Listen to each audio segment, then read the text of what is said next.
മാതാജി, ഞാൻ 2 ദിവസം കൊണ്ട് ഇന്നലെയായിരുന്നോ 6:15 ക്ലാസ്സിലാണ് കയറുന്നത്. 3 മണിക്കുള്ള ക്ലാസ്സിലുള്ളതാ ഞാൻ. 2 ദിവസം കൊണ്ട് വീട്ടിൽ കുട്ടികളൊക്കെ ഉള്ളത് കൊണ്ടേ ഞാൻ രാവിലെയാ കയറുന്നത് കേട്ടോ. ഹരേ കൃഷ്ണ മാതാജി, പ്രണാമം മാതാജി.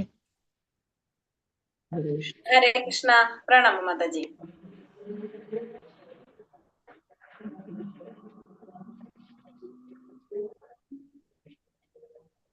ഹരേ കൃഷ്ണ. ഓം നമോ ഭഗവതേ വാസുദേവായ. ഓം നമോ ഭഗവതേ വാസുദേവായ. നമോ ഭഗവതേ വാസുദേവായ. ഓം അജ്ഞാനതിമിരാന്ധസ്യ ജ്ഞാനാഞ്ജനാശലാകയ ചക്ഷുരുന്മീലിതം യേന തസ്മൈ ശ്രീ ഗുരവേ നമഃ. നമോ വിഷ്ണുപാദായ കൃഷ്ണപ്രേഷ്ഠായ ഭൂതലേ ശ്രീമതേ ഭക്തിവേദാന്ത സ്വാമിനിധി നാമിനേ. നമസ്തേ സാരസ്വതേ ദേവേ ഗൗരവാണി പ്രചാരിണേ നിർവിശേഷ ശൂന്യവാദി പാശ്ചാത്യ ദേശധാരിണേ. ജയ ശ്രീ കൃഷ്ണ ചൈതന്യ പ്രഭു നിത്യാനന്ദ ശ്രീ അദ്വൈത ഗദാധര ശ്രീവാസാദി ഗൗരഭക്തവൃന്ദ. ഹരേ കൃഷ്ണ കൃഷ്ണ കൃഷ്ണ ഹരേ ഹരേ, ഹരേ രാമ രാമ രാമ ഹരേ ഹരേ. ഹരേ കൃഷ്ണ. ശ്രീ ശ്രീ രാധാ ഗോവിന്ദ് ടെമ്പിൾ ഇസ്കോൺ മാംഗ്ലൂരിന്റെ ഭഗവത്ഗീത ക്ലാസ്സിലേക്ക് എല്ലാവർക്കും സ്വാഗതം. ഹരേ കൃഷ്ണ. എല്ലാവർക്കും പ്രണാമം. ഹരേ കൃഷ്ണ മാതാജി, പ്രണാമം. ഹരേ കൃഷ്ണ മാതാജി, പ്രണാമം. നമ്മള് 6ാമത്തെ അധ്യായത്തിന്റെ 32 ശ്ലോകം വരെ നമ്മൾ അല്ലേ? അർജുനനോട് ഭഗവാൻ ആദ്യത്തെ ഭാഗത്തിൽ നമ്മൾ ആദ്യത്തെ ദിവസത്തിൽ കണ്ടത് മനസ്സിനെ നിയന്ത്രിക്കുന്നതിനെ കുറിച്ചാണ് പറഞ്ഞത്, അഷ്ടാംഗ യോഗ പദ്ധതിയിലൂടെ. അത് കഴിഞ്ഞിട്ട് പിന്നെ ഭഗവാൻ എന്ത് പറഞ്ഞു? മനസ്സിനെ മാത്രം നിയന്ത്രിച്ചാൽ പോരാ, ഭക്ഷണവും നിയന്ത്രിക്കണം, ഉറക്കവും നിയന്ത്രിക്കണം എന്ന് പറഞ്ഞു അല്ലെ. അതുകൂടി നിയന്ത്രിച്ചാലാണ് ആരാകാൻ സാധിക്കുന്നത്, ഒരു ഉത്തമനായിട്ടുള്ള ഒരു യോഗി ആവാൻ സാധിക്കുന്നു എന്നുള്ളത് ഭഗവാൻ ഇവിടെ അർജുനനോട് പറയാണ്.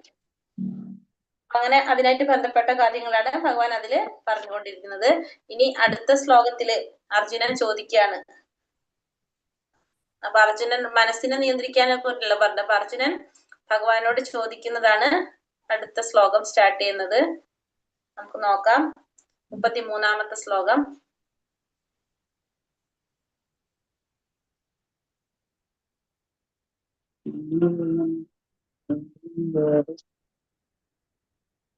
ഹരേ കൃഷ്ണ. ഓം നമോ ഭഗവതേ വാസുദേവായ. ശ്ലോകം 33. പ്രക്ഷുബ്ധമായ മനസ്സിനെ നിയന്ത്രിക്കേണ്ടതിന്റെ ആവശ്യകതയെ കുറിച്ചാണ് ഇവിടെ പറയുന്നത്. അപ്പൊ അത് ആരാണ് പറയണത്? അർജുനനാണ് പറയുന്നത്. അപ്പൊ അർജുനൻ എന്ന് വെച്ചാൽ നമുക്കറിയാം വില്ലാളി വീരനാണ്, അത്രയും ദൃഢനിശ്ചയമുള്ള ഒരു വ്യക്തിയാണ്. ആ അർജുനനാണ് ചോദിക്കുന്നത്. എന്താ ചോദിക്കുന്നത് ഇവിടെ അർജുനൻ? അർജുന ഉവാച യോയം യോഗസ്ത്വയാ പ്രോക്ത സാമ്യേന മധുസൂദന ഏതസ്യാഹം ന പശ്യാമി ചഞ്ചലത്വം സ്ഥിരാം. അർജുനൻ ചോദിക്കുകയാണ് ഭഗവാന്റെ അടുത്ത്, ഹേ മധുസൂദന, അങ്ങ് പറഞ്ഞു തന്ന ഈ യോഗാ പദ്ധതി അപ്രായോഗികമെന്നും ചഞ്ചലമായ മനസ്കനായ എനിക്ക് താങ്ങാവുന്നതല്ലെന്നും തോന്നുന്നു. അപ്പൊ അർജുനൻ ഭഗവാനോട് പറയാണ്, അങ്ങ് ഈ പറഞ്ഞത് ഒക്കെ ഓക്കെ, പക്ഷെ ഇത് പ്രായോഗികമല്ല, നമുക്കത് പ്രാക്ടിക്കൽ ആക്കാൻ ബുദ്ധിമുട്ടാണെന്നാണ് എനിക്ക് തോന്നുന്നത് എന്നാണ് ഇവിടെ ആര് പറയുന്നത്? അർജുനൻ പറയാണ്, ഭഗവാനോട് പറയാണ്, ഇതെനിക്ക് പ്രായോഗികമായിട്ട് തോന്നുന്നില്ല, ഇത് പ്രയോഗിക്കാനായിട്ട് നമുക്ക് പ്രാക്ടിക്കലാക്കാൻ പാടാണെന്നാണ് എനിക്ക് തോന്നുന്നത് എന്നാണ് ഇവിടെ അർജുനൻ ഭഗവാനോട് പറയുന്നത്.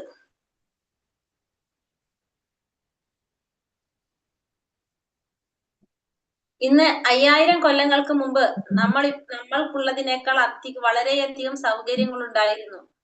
ഇന്ന് 5000 കൊല്ലങ്ങൾക്ക് മുമ്പ് ഇന്ന് നമുക്കുള്ളതിനേക്കാൾ വളരെയധികം സൗകര്യങ്ങൾ ഉണ്ടായിരുന്നു. എന്നിട്ടും അർജുനൻ ഈ യോഗാ പദ്ധതി നിരാകരിച്ചു.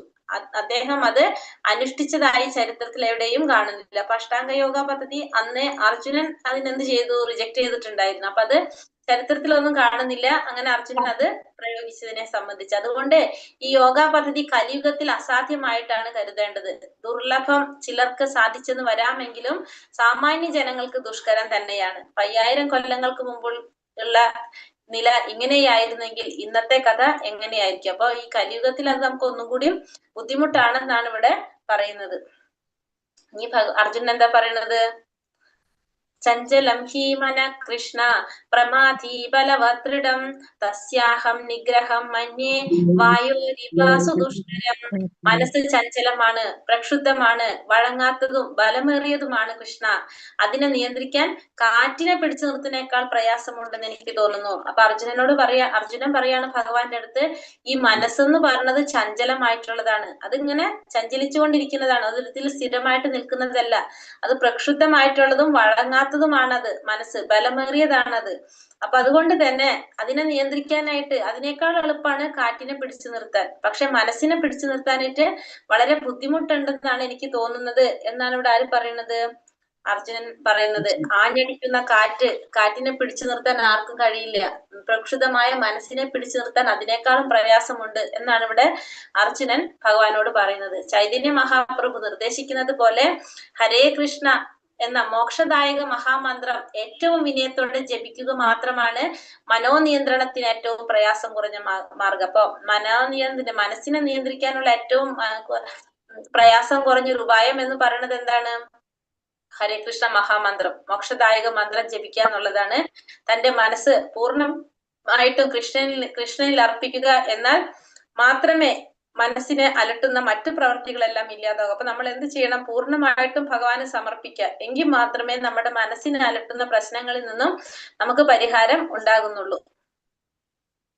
അപ്പൊ ഭഗവാൻ എന്താ പറയണത് പറഞ്ഞപ്പോ? ശ്രീ ഭഗവാനുവാച അസംശയം മഹാബാഹോ മനോ നിർവിഗ്രഹം ചലം അഭ്യാസേന തു കൗന്ദേയ വൈരാഗ്യേണ ച ഗൃഹ്യതേ. ഭഗവാൻ പറഞ്ഞു, മഹാബാഹുവായ കുന്തിപുത്ര അർജുന, അസ്ഥിരമായ മനസ്സിനെ അടക്കുക എന്നത് തീർച്ചയായും ദുഷ്കരമാണ്. എന്നാൽ യുക്തമായ പരിശീലനം കൊണ്ടും നിസ്സംഗത കൊണ്ടും അത് സാധിക്കാവുന്നതാണ്. അപ്പൊ അർജുനൻ പറഞ്ഞത് ഭഗവാൻ ശരിവെച്ചു കൊടുക്കുകയാണ്. ശരിയാണ്, നീ പറഞ്ഞത് ശരിയാണ്, നിനക്ക് ഈ പറഞ്ഞത് കറക്റ്റ് ആണ്. കുന്തിപുത്ര എന്നാ വിളിക്കുന്നവിടെ. അപ്പൊ നീ പറഞ്ഞത് കറക്റ്റ് ആണ്. മനസ്സിനെ കീഴടക്കുക എന്ന് പറഞ്ഞ് അടക്കി നിർത്തുക എന്ന് പറയുന്നത് വളരെ ദുഷ്കരം പിടിച്ചൊരു കാര്യം തന്നെയാണ്. പക്ഷെ അത് സാധിക്കും. എങ്ങനെ? യുക്തമായ പരിശീലനം കൊണ്ടും നിസ്സംഗത കൊണ്ടും നിനക്ക് എന്ത് സാധിക്കും? അത് നിനക്ക് നിയന്ത്രിക്കാനായിട്ട് സാധിക്കും. അല്ലാതെ സാധിക്കില്ല. പക്ഷെ പരിശീലനം കൊണ്ടും നിസ്സംഗത കൊണ്ടും അത് ചെയ്യാവുന്നതാണ് എന്നിവിടെ ആര് പറഞ്ഞു കൊടുക്കാണ്? ഭഗവാൻ പറഞ്ഞു കൊടുക്കാണ്. ഭഗവാനെ കുറിച്ച് എത്ര കണ്ട് കേൾക്കുന്നുവോ അത്ര കണ്ട് വിജ്ഞാനം ഉണ്ടാകുന്നതാണ്. കൃഷ്ണനിൽ നിന്ന് മനസ്സിനെ പിന്തിരിപ്പിക്കുന്ന ഏതിലും അയാൾക്ക് വിരക്തി തോന്നുകയും ചെയ്യും. അപ്പൊ ഭഗവാനെ കുറിച്ച് എത്രത്തോളം കേൾക്കുമോ അത്രത്തോളം നമുക്ക് എന്താണ്? ഭഗവാനെ കുറിച്ചുള്ള അറിവ് വന്നുകൊണ്ടേയിരിക്കും. ഭഗവാനിൽ നിന്ന് മനസ്സിനെ പിന്തിരിപ്പിക്കുന്ന ഏതിലും അയാൾക്ക് വിരക്തി തോന്നുകയും ചെയ്യും. അപ്പൊ നമുക്ക് എത്രത്തോളം ഭഗവാനെ കുറിച്ച് കേൾക്കുന്ന ഭഗവാനെ കുറിച്ച് അത്രത്തോളം അറിവ് വന്നുകൊണ്ടിരിക്കും. പിന്നെ അത് മാത്രല്ല, ഭഗവാനിലേക്ക് അടുക്കാതിരിക്കുന്ന വിഷയങ്ങൾ അല്ലെങ്കിൽ ഭൗതികമായ വിഷയങ്ങളില് നമുക്ക് എന്ത് വന്നുകൊണ്ടിരിക്കുകയും ചെയ്യും? വിരക്തി ഉണ്ടാവുകയും ചെയ്യും.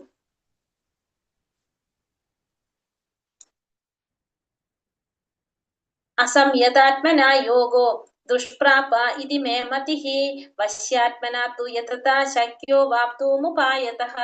മനോനിയന്ത്രണം ഇല്ലാത്തവന് ആത്മസാക്ഷാത്കാരം പ്രയാസമേറിയതാണ്. മനസ്സിനെ കീഴടക്കി വേണ്ടും വിധം ശ്രമിക്കുന്നവനാകട്ടെ അതിൽ വിജയം സുനിശ്ചിതമാണ് താനും. ഇതാണ് എന്റെ അഭിപ്രായം. ഭഗവാൻ പറയാണ്, മനസ്സിനെ കീഴടക്കേണ്ടത് അത്യാവശ്യമാണ്. നമ്മൾ പറഞ്ഞില്ല അഭ്യാസേന തു കൗന്ദേയ എന്ന് പറഞ്ഞപ്പോ അഭ്യാസത്തിലൂടെ നിനക്ക് എന്ത് സാധിക്കും? മനസ്സിനെ നിയന്ത്രിക്കാനായിട്ട് സാധിക്കും. കാരണം ഭഗവാൻ പറയാണ്, മനസ്സിനെ നിയന്ത്രിക്കാൻ സാധിക്കാത്തവന് ആത്മസാക്ഷാത്കാരം പ്രയാസമുള്ള ഒരു കാര്യമാണ്. അത് എളുപ്പത്തിൽ നടക്കുന്ന കാര്യമല്ല. മനസ്സിനെ നിയന്ത്രിക്കാത്തവന് ആത്മസാക്ഷാത്കാരം പ്രയാസമേറിയതാണ്. അതുകൊണ്ട് മനസ്സിനെ കീഴടക്കി വേണ്ടും വിധത്തിൽ ശ്രമിക്കണം. അങ്ങനെയുള്ളവർക്കാണ് എന്ത് കൈവരിക്കാൻ സാധിക്കുന്നത്? വിജയം കൈവരിക്കാൻ സാധിക്കുന്നത്. ഇതാണ് ഭഗവാന്റെ അഭിപ്രായം. അപ്പൊ ഭഗവാൻ പറയുന്നത് മനസ്സിനെ നിയന്ത്രിക്കാത്തവന് ആത്മസാക്ഷാത്കാരം പ്രയാസമേറിയ ഒരു കാര്യം തന്നെയാണ്. അപ്പൊ മനസ്സിനെ കീഴടക്കിയിട്ട് വേണ്ട വിധത്തിൽ ശ്രമിക്കുന്നവനാണ് എന്ത് വിജയിക്കാനായിട്ട് സാധിക്കുന്നത് എന്നിവിടെ ഭഗവാൻ അർജുനന് പറഞ്ഞു കൊടുക്കാണ്. ഭൗതിക സുഖങ്ങളിൽ മനസ്സ് മുഴുകിയിരിക്കുമ്പോൾ യോഗാനുഷ്ഠാനത്തിന് യത്നിക്കുന്നതിന് മുകളിൽ വെള്ളമൊഴിച്ചുകൊണ്ട് ചുവട്ടിൽ തീ കൊളുത്തുവാൻ പാടുപെടുന്നത് പോലെയാണ്. മനോനിയന്ത്രണം ഇല്ലാതെ യോഗാനുഷ്ഠാനം സമയം പാഴാക്കലല്ലാതെ മറ്റൊന്നുമല്ല. നമുക്ക് മനസ്സിനെ നിയന്ത്രിക്കാതെ നമ്മൾ യോഗാനുഷ്ഠാനം ചെയ്യുന്നത് കൊണ്ട് യാതൊരു കാര്യമില്ല എന്ന് ഭഗവാൻ ഇവിടെ പറഞ്ഞതാണ്. ചുവട്ടില് തീ കൊടുത്തിട്ട് മുകളിൽ കൂടെ വെള്ളം ഒഴിക്കുന്ന പോലെയാണത് എന്ന് പറയാണ്. മനസ്സിനെ നിയന്ത്രിക്കാതെ ഭൗതികമായിട്ടുള്ള സുഖങ്ങളിൽ മുഴുകിയിരുന്നു കൊണ്ട് യോഗാനുഷ്ഠാനം ചെയ്യുന്നത് മുകളിൽ വെള്ളം ഒഴിച്ചുകൊണ്ട് ചുവട്ടില് തീ കൊളുത്തുന്ന പോലെ ആണ്. അത് അതേപോലെ പാഴാക്കലാണ്, സമയം പാഴാക്കലല്ലാതെ വേറെ ഒന്നും അല്ല എന്നാണ് ഇവിടെ പറയുന്നത്. അപ്പൊ അർജുനൻ അടുത്ത സംശയം ചോദിക്കാണ്, വിജയിക്കാത്ത യോഗിയുടെ ലക്ഷ്യസ്ഥാനം. 37 മുതൽ 45 വരെയുള്ള ശ്ലോകങ്ങൾ. ഇപ്പൊ ഭഗവാൻ പറയുന്നത് പോലെ നമ്മള് എന്താണ് ഇതൊക്കെ ചെയ്തു, മനസ്സിനൊക്കെ നിയന്ത്രിച്ചു, കുറെ കാര്യങ്ങളൊക്കെ ചെയ്തു. അപ്പൊ പക്ഷെ എന്നിട്ടും നമുക്ക് ഇതൊന്നും വിജയിക്കാൻ നമുക്ക് സാധിക്കുന്നെന്ന് വരുന്നില്ല അല്ലെ. അപ്പൊ അടുത്തത് എന്താണെന്നുള്ളതാണ് അർജുനന്റെ ചോദ്യം. അപ്പൊ അർജുനൻ എന്താ ഇവിടെ ചോദിക്കുന്നത്? അയതി ശ്രദ്ധയോപേതോ യോഗാചലിത മാനസഃ അപ്രാപ്യ യോഗ സംസിദ്ധിം കാങ്കതീം കൃഷ്ണ ഗച്ഛതി. അർജുനൻ പറഞ്ഞു, അല്ലയോ കൃഷ്ണ, വിജയം പ്രാപിക്കാത്ത അതീന്ദ്രിയ ജ്ഞാനിയുടെ ഗതി എന്ത്? ഇപ്പൊ ഭഗവാൻ പറഞ്ഞ പോലെ നമ്മളിപ്പോ അഷ്ടാംഗ യോഗയിലൂടെ മനസ്സിനെ നിയന്ത്രിക്കുന്നതിനെ കുറിച്ച് പറഞ്ഞു. അത് കഴിഞ്ഞിട്ട് പറഞ്ഞു ഭക്ഷണവും ഉറക്കവും നിയന്ത്രിക്കണം പറഞ്ഞു. അപ്പൊ ഭഗവാനോട് അർജുനൻ പറയാണ്, മനസ്സിനെ നിയന്ത്രിക്കാൻ ബുദ്ധിമുട്ടാണ്, നമ്മൾ പറയുന്ന പോലെ എളുപ്പമല്ല, അതിനേക്കാൾ എളുപ്പം കാറ്റിനെ പിടിച്ചു നിർത്തുന്നതാണ് എന്നൊക്കെ ഭഗവാനോട് പറഞ്ഞു. അപ്പൊ ഭഗവാൻ പറഞ്ഞു, എന്ത് വേണമെന്ന് പറഞ്ഞു? അഭ്യാസത്തിലൂടെ നിനക്കത് സാധിക്കുമെന്ന് പറഞ്ഞു. അത് ചെയ്യാതെ നമുക്ക് എന്ത് സാധിക്കില്ല? ആത്മസാക്ഷാത്കാരത്തിന് ശ്രമിച്ചിട്ട് കാര്യമില്ല എന്ന് പറഞ്ഞു. അപ്പൊ അർജുനൻ ഭഗവാനോട് ചോദിക്കാണ്, അങ്ങനെ നമ്മൾ ശ്രമിച്ചു, പക്ഷെ എന്നിട്ട് നമുക്ക് വിജയം കൈവരിക്കാൻ സാധിച്ചില്ലെങ്കിൽ അങ്ങനെയുള്ള അതീന്ദ്രിയ ജ്ഞാനിയുടെ ഗതി എന്തായിരിക്കും? ആരംഭത്തിൽ വിശ്വാസപൂർവ്വം ആത്മസാക്ഷാത്കാരത്തിനുള്ള പദ്ധതി കൈക്കൊള്ളുകയും പിന്നീട് ലൗകിക വാസനകളാൽ വഴിതെറ്റിക്കപ്പെട്ട് യോഗത്തിന്റെ പരിപൂർണതയിലെത്താതെ പിന്മാറുകയും ചെയ്യുന്ന യോഗിക്ക് എന്ത് സംഭവിക്കും? രണ്ട് കാര്യമാണ് ഇവിടെ അർജുനൻ ചോദിക്കുന്നത് അല്ലെ. ഒന്ന് എന്താണ്? നമ്മൾ തുടങ്ങി വെച്ചു, നമ്മൾ ഈ പറഞ്ഞ പോലെ ഇതൊക്കെ ചെയ്തു തുടങ്ങി, പക്ഷെ അതിനുശേഷം നമുക്കത് മുഴുവനാക്കാൻ സാധിക്കാതെ, നമ്മൾ അതിലേക്ക് മുഴുവനാകാതെ നമുക്ക് എന്ത് പറ്റി? ഭൗതികമായ കാര്യങ്ങൾ വന്നു, നമ്മൾ അതിലേക്ക് വഴി മാറിപ്പോയി, അങ്ങനെ സംഭവിച്ചു. അതല്ല, നമ്മൾ എന്താണ് പറഞ്ഞത്? യോഗത്തിന്റെ പരിപൂർണതയിലെത്താതെ പിന്മാറുകയും സംഭവിച്ചു. അപ്പൊ അങ്ങനെയുള്ളവർക്ക്, യോഗികൾക്ക്, ഒന്ന് സാധാരണക്കാരെ സംബന്ധിച്ച് ചോദിക്കുന്നത്, ഒരു അതീന്ദ്രിയ ജ്ഞാനി സാധാരണ നമ്മൾ ഇതൊക്കെ ചെയ്യാനായിട്ട് തുടങ്ങി, അതിനുശേഷം ആരംഭത്തിൽ ഭയങ്കര വിശ്വാസപൂർവ്വം നമ്മൾ തുടങ്ങി, അത് കഴിഞ്ഞു, പക്ഷെ നമുക്ക് വീണ്ടും എന്താണ്? നമ്മൾ വഴി മാറിപ്പോയി. അപ്പൊ അങ്ങനെയുള്ളവർക്ക് എന്ത് സംഭവിക്കും? പിന്നെ വന്നിട്ട് യോഗികള്. അപ്പൊ യോഗികളും എന്താണ്? ഇതൊക്കെ ചെയ്തു, ആ യോഗത്തിന്റെ പരിപൂർണതയിലെത്താൻ അവർക്ക് സാധിച്ചില്ല. അങ്ങനെയുള്ള യോഗികൾക്ക് എന്ത് സംഭവിക്കും? സാധാരണക്കാർക്ക് എന്ത് സംഭവിക്കും? രണ്ടു തരത്തിലുള്ളവരെ കുറിച്ചാണ് ഇവിടെ അർജുനൻ ചോദിക്കുന്നത്. ഇപ്പൊ നമ്മളെ പോലുള്ളവരും കുറച്ചും കൂടി മുന്നിലേക്ക് വന്നവരും. അപ്പൊ ഇവിടെ അടുത്തെന്താ അർജുനൻ ചോദിക്കുന്നത്? കച്ചിന്നോ ഭയവിപ്രശ്നം ചിന്ന പ്രമിവ നശ്യതി അപ്രതിഷ്ഠോ മഹാബാഹോ വിമൂഢോ ബ്രഹ്മണാപതി. ഹേ മഹാബാഹോ കൃഷ്ണ, അങ്ങനെ അതീന്ദ്രിയുടെ മാർഗത്തിൽ നിന്ന് ഭ്രഷ്ടനായി തീർന്ന ഒരാൾ ഭൗതികമായോ ആധ്യാത്മികമായോ ഉത്കർഷം നേടാനാവാതെ ഒരിടത്തും സ്ഥാനമില്ലാതെയും ഛിന്ന ഭിന്നമായി പോയ മേഘത്തെ പോലെ നശിക്കുമോ? അപ്പൊ അർജുനന്റെ പേടി എന്താണ്? ഈ ഭൗതികതയിൽ നിന്നും പോയി ആത്മീയത്തിലേക്ക് എത്തിയില്ല, രണ്ടോടത്തും ഇല്ലാത്തൊരവസ്ഥയാവോന്ന്, ചിഹ്നം എവിടെയും ഇല്ലാത്ത പോലെ. അതാണ് ചോദിക്കുന്നത്. അങ്ങനെ അതീന്ദ്രിയതയുടെ മാർഗത്തിൽ നിന്ന് ഭ്രഷ്ടനായി തീർന്ന് അതീന്ദ്രിയത്തിലേക്ക് എത്താൻ സാധിച്ചില്ല, അവിടെ നിന്ന് ഭ്രഷ്ടനായി. ഭൗതികയിൽ നിന്നാണെങ്കിലോ അങ്ങോട്ട് കടക്കുകയും ചെയ്തു. അപ്പൊ രണ്ടോടത്തും ഇല്ലാത്തൊരവസ്ഥയായി. അപ്പോ അങ്ങനെ ഒരിടത്തും സ്ഥാനമില്ലാതെ ഛിന്ന ഭിന്നമായി പോയ മേഘത്തെ പോലെ നശിച്ചു പോകോ എന്നാണ് ഇവിടെ ആര് ചോദിക്കുന്നത്? അർജുനൻ ഭഗവാന്റെ അടുത്ത് ചോദിക്കുന്നത്. പണ്ട് അർജുനൻ പറയാണ്, ഏതന്മേ സംശയം കൃഷ്ണ ചേത്തുമർഹസ്യ ശേഷതഃ ത്വദന്യ സംശയസ്യാസ്യ ചേതാനാഹ്യപപത്യതേ. അല്ലയോ കൃഷ്ണ, ഇതാണ് എന്റെ സംശയം, അങ്ങ് തന്നെ ഇത് പൂർണ്ണമായി തീർത്തു തരണം. അങ്ങയെ അല്ലാതെ ഈ സംശയം അകറ്റാൻ കഴിവുള്ളവരായിട്ട് ആരെയും ഞാൻ കാണുന്നില്ല. അപ്പൊ ഭഗവാനോട് പറയാണ്, എന്റെ സംശയം ഇതാണ്, ഈ സംശയം അങ്ങ് തന്നെ എനിക്ക് തീർത്തു തരണം. അങ്ങയോടല്ലാതെ എനിക്ക് ഈ സംശയം തീർത്തു തരാൻ വേണ്ടിയിട്ട് ചോദിക്കാനുള്ള ആരെയും ഞാൻ കാണുന്നില്ല, അങ്ങ് എന്റെ സംശയം തീർത്തു തരണം എന്നാണ് ഇവിടെ ഭഗവാനോട് അർജുനൻ ചോദിക്കുന്നത്. അപ്പൊ ഭഗവാൻ എന്താ പറയുന്നത്? ശ്രീ ഭഗവാനുവാച പ്രാർത്ഥനൈവേഹനാമുത്ര വിനാശസ്തസ്യ വിദ്യതേ നഹി കല്യാണ കൃത് കശ്ചിത് ദുർഗതിം താത ഗച്ഛതി. ഭഗവാൻ എന്താ പറയുന്നത്? ഹേ പാർത്ഥ, അർജുന, മംഗളകരമായ കർമ്മങ്ങളിൽ ഏർപ്പെട്ടുകൊണ്ടിരിക്കുന്ന ആധ്യാത്മിക ജ്ഞാനിക്ക് ഈ ലോകത്തിലാകട്ടെ ആത്മീയ ലോകത്തിലാകട്ടെ നാശമില്ല. സുഹൃത്തെ, നന്മ ചെയ്യുന്നവർക്ക് ഒരിക്കലും ദുർഗതി സംഭവിക്കാൻ വയ്യ. അപ്പൊ അർജുനനോട് പറഞ്ഞു കൊടുക്കാണ്, മംഗളകരമായ പ്രവൃത്തി ചെയ്യുന്നവർക്ക്, മംഗളകരമായിട്ടുള്ള കർമ്മങ്ങൾ ചെയ്യുന്നവർക്ക്, അതായത് ഭഗവാന്റെ നാമം ജപിക്കുക, ഭഗവാനുമായിട്ട് ബന്ധപ്പെട്ട എല്ലാ കാര്യങ്ങളും എന്താണ്? മംഗളകരമായ പ്രവൃത്തികളാണ്. അപ്പൊ ഭഗവാനുമായിട്ട് ബന്ധപ്പെട്ട മംഗളകരമായിട്ടുള്ള കർമ്മങ്ങളിൽ ഏർപ്പെട്ടുകൊണ്ടിരിക്കുന്ന ആധ്യാത്മിക ജ്ഞാനിക്ക് ഈ ലോകത്തിലായാലും ആത്മീയ ലോകത്തിലായാലും, ഭൗതിക ലോകത്തായാലും ആത്മീയ ലോകത്തിലായാലും ഒരിക്കലും എന്ത് സംഭവിക്കില്ല? നാശം സംഭവിക്കുന്നില്ല. അപ്പൊ ഒരു കാര്യം നമുക്ക് ഉറപ്പിക്കാം, ഭഗവാനുമായിട്ട് ബന്ധപ്പെട്ട് നമ്മൾ എന്ത് ചെയ്താലും നമുക്ക് അതുകൊണ്ട് ഒരിക്കലും എന്ത് സംഭവിക്കുന്നില്ല? നാശം സംഭവിക്കുന്നില്ല.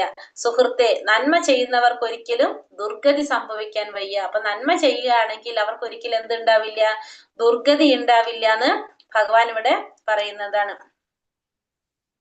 ഇവിടെ ഭാഗവതം ഉറപ്പിച്ചു പറയുന്നുണ്ട്, ഭാഗവതത്തിലും പറയുന്നുണ്ട്, അത് ഉറപ്പു തരുന്നത് പരാജിതനായ യോഗിക്ക് വിഷമിക്കേണ്ടതില്ലെന്നാണ്. വിഹിതമായ കർമ്മം വേണ്ടുവിധം അനുഷ്ഠിക്കാതിരിക്കുന്നതിന്റെ ദുഷ്ഫലം അനുഭവിക്കേണ്ടി വന്നാൽ പോലും അയാൾക്ക് നഷ്ടമില്ല. എന്തെന്നാൽ മംഗളകരമായ കൃഷ്ണാവബോധം ഒരിക്കലും മാഞ്ഞു പോകുന്നതല്ല. അതിൽ മുഴുകിയവർ അടുത്ത ജന്മത്തിൽ നീചകുലത്തിൽ പിറന്നാൽ പോലും കൃഷ്ണാവബോധത്തോടുള്ള പ്രവർത്തനം തുടരും. അപ്പൊ ഇവിടെ എന്താ മനസ്സിലാക്കുന്നത്? ഭാഗവതം ഉറപ്പ് നൽകുന്നത് പരാജിതനായ യോഗിക്ക് ഒരിക്കലും വിഷമിക്കേണ്ടതില്ലെന്നാണ് ഭാഗവതം ഉറപ്പ് തരുന്നത്. വിഹിതമായ കർമ്മം വേണ്ട വിധം അനുഷ്ഠിക്കാതിരുന്നതിന്റെ ദുഷ്ഫലം അനുഭവിക്കേണ്ടി വന്നാൽ പോലും അയാൾക്ക് എന്തില്ല? നഷ്ടമില്ല. അപ്പൊ അങ്ങനെ നമ്മള് വന്നു കഴിഞ്ഞാൽ തന്നെ എന്തെങ്കിലും മംഗളകരമായ കൃഷ്ണാവബോധം ഒരിക്കലും മാഞ്ഞു പോകുന്നില്ല. അപ്പൊ കാരണം കൃഷ്ണാവബോധം എന്ന് പറയുന്നത് മംഗളകരമായിട്ടുള്ള ഒരു പ്രവൃത്തിയാണ്, അതീന്ദ്രിയമായ ഒരു പ്രവൃത്തിയാണ് ആ ചെയ്യുന്നത്. അതിന്റെ ഫലം ഒരിക്കലും നമുക്ക് മാഞ്ഞു പോകുന്നില്ല. അതിൽ മുഴുകിയവര് അടുത്ത ജന്മത്തില് നീചകുലത്തിൽ ജന്മം എടുത്താൽ പോലും അവർക്ക് എന്ത് സാധിക്കും? കൃഷ്ണാവബോധത്തോടുള്ള പ്രവർത്തനം തുടരാനായിട്ട് സാധിക്കും. ഭാഗവതത്തിൽ പറയുന്നുണ്ട്, 1-ാം സ്കന്ധം 5-ാം അധ്യായം 17-ാം ശ്ലോകത്തിൽ പറയുന്നുണ്ട്, തെക്താ സ്വധർമ്മം ചരണാംബുജം ഹരേ ഭജൻ പക്കോത പദേ തതോയപി തത്ര കോവ ഭദ്രമു ഭൂതമുഷിക്കും കോവർത്ത ആപ്തോ ഭജതാം സ്വധർമ്മത എന്നാ പറയുന്നത്.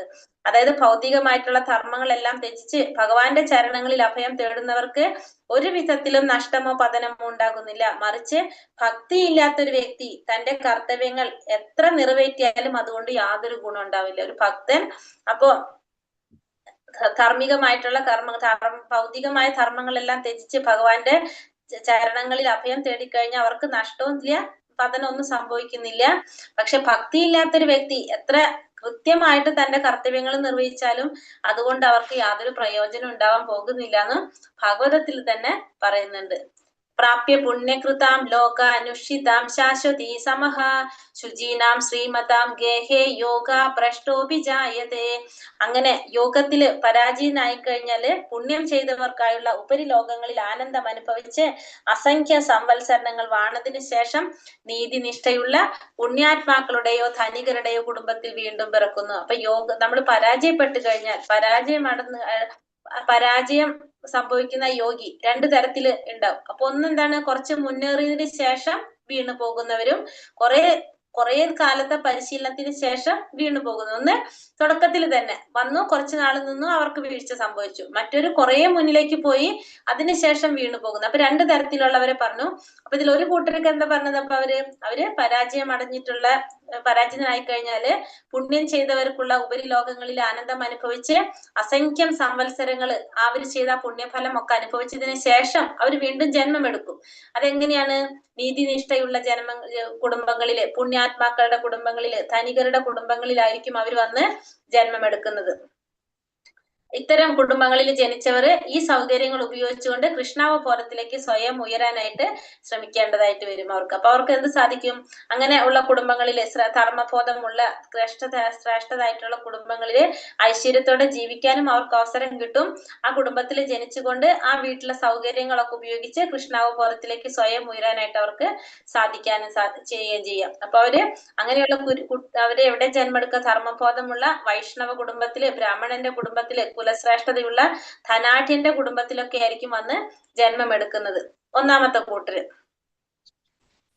ഇനി അടുത്തവരെ കുറിച്ച് പറയണേ. അഥവാ യോഗിനാമേവ കുലേ ഭവതി ധീമതാം ഏതത്തി ദുർലഭതരം ലോകേ ജന്മായതി ദൃശ്യം. അല്ലെങ്കിൽ ഏറെ കാലം യോഗാനുഷ്ഠാനം ചെയ്തിട്ടും അതിൽ വിജയിക്കാതിരുന്നാൽ അഭിജ്ഞരായ അതീന്ദ്രിയ യോഗികളുടെ കുലത്തിൽ പിറന്നു എന്ന് വരാം. തീർച്ചയായും ഈ ലോകത്തിൽ അത്തരത്തിലുള്ള ജന്മം സുദുർലഭമാണ്. 1-ാമത്തത് ഇപ്പൊ എന്താണ് പറഞ്ഞത്? നമ്മൾ കുറച്ചു നാൾ ചെയ്തു കഴിഞ്ഞു, പക്ഷെ നമുക്കത് മുഴുവനാക്കാൻ സാധിച്ചില്ല. അപ്പൊ അങ്ങനെയുള്ളവരാണ് നമ്മൾ പറഞ്ഞ എവിടെ വന്ന് ജന്മം എടുക്കുന്നു? ധർമ്മബോധമുള്ള വൈഷ്ണവരുടെ കുടുംബത്തില്, കുലശ്രേഷ്ഠതയുള്ള ധനാഢ്യരുടെ ധനം ഉള്ളവരുടെ കുടുംബത്തില് അങ്ങനെയൊക്കെ വന്നിട്ട് ജന്മമെടുക്കും. ആ കുടുംബത്തിന്റെ സൗകര്യങ്ങൾ ഉപയോഗിച്ചുകൊണ്ട് അവർക്ക് കൃഷ്ണാവബോധത്തിലേക്ക് ഉയരാൻ അവർ ശ്രമിക്കണം. അവർ തന്നെ ശ്രമിക്കണം, സ്വയം ഉയരാനായിട്ട് ശ്രമിക്കണം എന്ന് പറഞ്ഞത്. ഇനി അടുത്ത കൂട്ടരെ കുറിച്ച് പറയാണ് യോഗികൾ അല്ലെ. കുറെ നാൾ ചെയ്തിട്ട്, 1-ാമത്തത് കുറച്ച് നാൾ ചെയ്തിട്ട് വിട്ടുപോകുന്നവര്.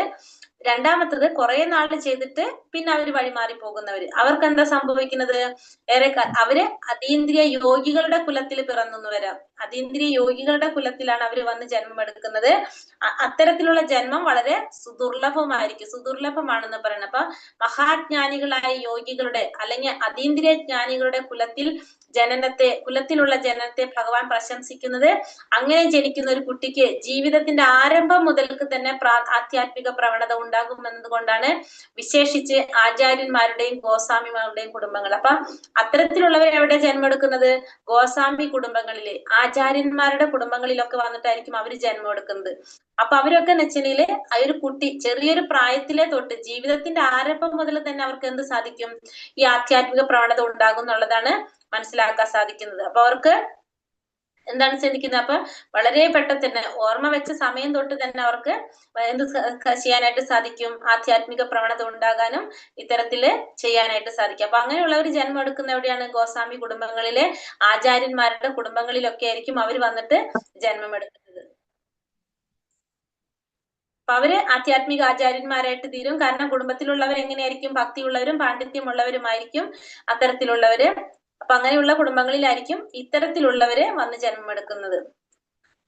അപ്പൊ അങ്ങനെ പറയുന്നത് ഭാഗ്യവശാൽ അങ്ങനെ തന്റെ ആത്മീയ ഗുരുവായിട്ടുള്ള ഓം വിഷ്ണുപാദ ശ്രീ ശ്രീമത് എ സി ഭക്തി സിദ്ധാന്ത സരസ്വതി ഗോസ്വാമി മഹാരാജും അതുപോലെ തന്നെ ശ്രീല പ്രഭുപാദരും രണ്ടുപേരും അങ്ങനെയുള്ള കുടുംബത്തിൽ ജന്മമെടുക്കാൻ അവസരം വന്നവരാണ് എന്നാണ് പറയുന്നത്.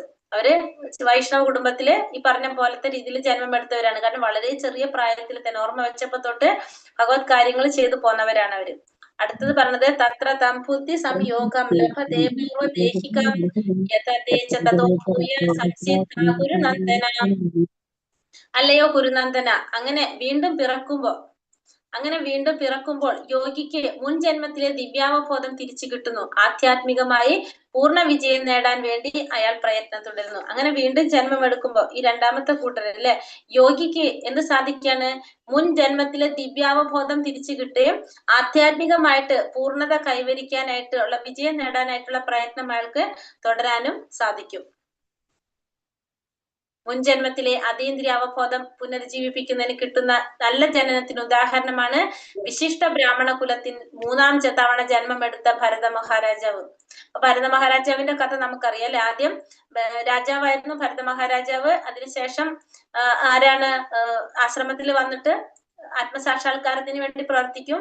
പിന്നെ ഒരു മാനായിട്ട് ജന്മം എടുക്കേണ്ടതായിട്ട് വന്നു. 3-ാമത്തെ ജന്മത്തിൽ പിന്നെ ആരായിട്ട് വരാണ്? ജഡഭരതനായിട്ട് വരുന്നത്. അപ്പൊ അങ്ങനെ 3-ാം ജന്മത്തിൽ മനസ്സിലാവാണ് തനിക്ക് ഉണ്ടായിരുന്ന വീഴ്ച മനസ്സിലാക്കിയിട്ട് ബധിരനും മൂകനായിട്ട് നിൽക്കുന്നതാണത്. അപ്പൊ അത് ഒരു ഉദാഹരണമാണ് ഭരത മഹാരാജാവിന്റെ കഥ. പൂർവാഭ്യാസേന തേനൈവ ക്രിയതേ ഹവ്യശോപി സ ജിജ്ഞാസുരഭിയോഗസ്യ ശബ്ദ ബ്രഹ്മാതി വർത്തതേ. മുൻജന്മത്തിൽ സിദ്ധിച്ച ദിവ്യാവബോധത്താൽ എങ്ങും തേടിപ്പോകാനാവാതെ തന്നെ അയാൾ സ്വാഭാവികമായി യോഗ സിദ്ധാന്തത്തിൽ ആകർഷനായി തീരും. ജിജ്ഞാസുവായ യോഗി ആചാരനിഷ്ഠങ്ങളായ ധർമ്മശാസ്ത്ര പ്രമാണങ്ങൾക്ക് അതീതനാണ്. അപ്പൊ മുൻജന്മത്തിൽ സിദ്ധിച്ച ദിവ്യാവബോധം കൊണ്ട് തന്നെ എങ്ങും തേടിപ്പോകാതെ തന്നെ അയാൾക്ക് എന്ത് സാധിക്കും? സ്വാഭാവികമായിട്ട് യോഗ സിദ്ധാന്തത്തിൽ ആകൃഷ്ടനാകും. കാരണം മുൻജന്മങ്ങളിൽ തന്നെ അദ്ദേഹം എന്ത് നേടിയിട്ടുണ്ട്? ഈ ദിവ്യമായിട്ടുള്ള ഒരു അവബോധം അദ്ദേഹത്തിന് കിട്ടിയിട്ടുണ്ട്. അതുകൊണ്ട് എങ്ങോട്ടും പോകാതെ തന്നെ അയാൾക്ക് അതിൽ സ്വാഭാവികമായിട്ടും ആകൃഷ്ടനാകും ആ വ്യക്തി. ജിജ്ഞാസുവായ ആ യോഗി ആചാരനിഷ്ഠങ്ങളായ ധർമ്മശാസ്ത്ര പ്രമാണങ്ങൾക്ക് അതീതനാണ്. അപ്പൊ അങ്ങനെയുള്ള ആ യോഗി എങ്ങനെയാണ്? ആചാരനിഷ്ഠങ്ങളായിട്ടുള്ള ധർമ്മശാസ്ത്ര പ്രമാണങ്ങൾക്കെല്ലാം അതീതനായിരിക്കും അത്തരത്തിലുള്ള യോഗികൾ എന്ന് പറയുന്നത്. അതിന് ഇവിടെ പറഞ്ഞത് ഹരിദാസ് ഠാക്കൂർ ഒരു മുസ്ലിം കുടുംബത്തിലാണ് അദ്ദേഹം ജന്മം എടുത്തത്. അദ്ദേഹത്തെ ചൈതന്യ മഹാപ്രഭു നാമാചാര്യൻ എന്നാണ് പദവിയിലേക്ക് ഉയർത്തി. ഈ തിരുനാമങ്ങൾ നിരന്തരം ഉരുവിട്ടു പോകുന്നത് കൊണ്ട് മുൻ ജന്മത്തിൽ അദ്ദേഹം വേദോക്തങ്ങളായ ക്രിയാപദ്ധതികളെയും മറ്റും അനുഷ്ഠിച്ചു കഴിഞ്ഞിരുന്നെന്ന് മനസ്സിലാക്കാം. അപ്പൊ നമുക്ക് അതിന് ഉദാഹരണം പറയുന്നത് ഹരിദാസ് ഠാക്കൂർ നാമാചാര്യനായിട്ടാണ് അദ്ദേഹം അറിയപ്പെടുന്നത്. അദ്ദേഹം ഈ ഒരു ജന്മം മുസ്ലിം കുടുംബത്തിലാണ് അദ്ദേഹം ജനിച്ചത്. പക്ഷെ എങ്കിലും അദ്ദേഹം എന്താണ്? ഹരേ കൃഷ്ണ മഹാമന്ത്രം 3 ലക്ഷം തവണയാണ് ഉരുവിട്ടുകൊണ്ടിരിക്കുന്നത്. ഒരിക്കലും പിഴയ്ക്കാതെ അനുഷ്ഠിച്ചു കൊണ്ട് പോന്നിരുന്നാണ്. 3 ലക്ഷം തവണ ഹരേ കൃഷ്ണ മഹാമന്ത്രം ജപിച്ചുകൊണ്ട് പോകുന്ന ഒരു വ്യക്തിയായിരുന്നു ആര്? ഹരിദാസ് ഠാക്കൂർ. മുസ്ലിം കുടുംബത്തിലാണ് ജന്മമെടുത്തത്. പക്ഷെ എന്നിട്ടും അദ്ദേഹം ഇത് ചെയ്തിരുന്നു. അപ്പൊ നമുക്ക് എന്ത് മനസ്സിലാക്കാം അതിൽ നിന്ന്? അദ്ദേഹം ചെയ്തു വെച്ച കഴിഞ്ഞ ജന്മത്തിൽ ചെയ്തതിന്റെയാണ് ഇവിടെ ചെയ്തു പോകുന്നത്. മുൻ ജന്മത്തില് അദ്ദേഹം പഠിച്ചു വെച്ചത് കാരണം കൊണ്ട് അദ്ദേഹത്തിന് അത് സാധിച്ചതെന്ന് മനസ്സിലാക്കാനായിട്ട് സാധിക്കും. അദ്ദേഹം അതുകൊണ്ട് നാമാചാര്യൻ എന്നാണ് ആരറിയപ്പെടുന്നത്? ചൈതന്യ മഹാപ്രഭു ആ പദവിയിലേക്കാണ് അദ്ദേഹത്തെ ഉയർത്തിയത്, ഹരിദാസ് ഠാക്കൂറിനെ ഉയർത്തുന്നത്.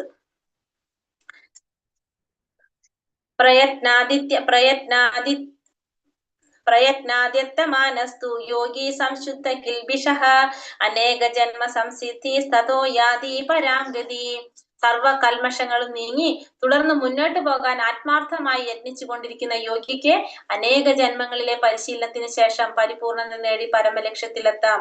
അപ്പൊ പലതരത്തിലുള്ള നമ്മുടെ കൽമഷങ്ങളെല്ലാം നീങ്ങി മുന്നോട്ട് പോകാനായിട്ട് ആത്മാർത്ഥമായിട്ട് യത്നിച്ചു കൊണ്ടിരിക്കുന്ന ഒരു യോഗിക്ക് അനേക ജന്മങ്ങളിലെ പരിശീലനത്തിന് ശേഷം എന്ത് സാധിക്കും?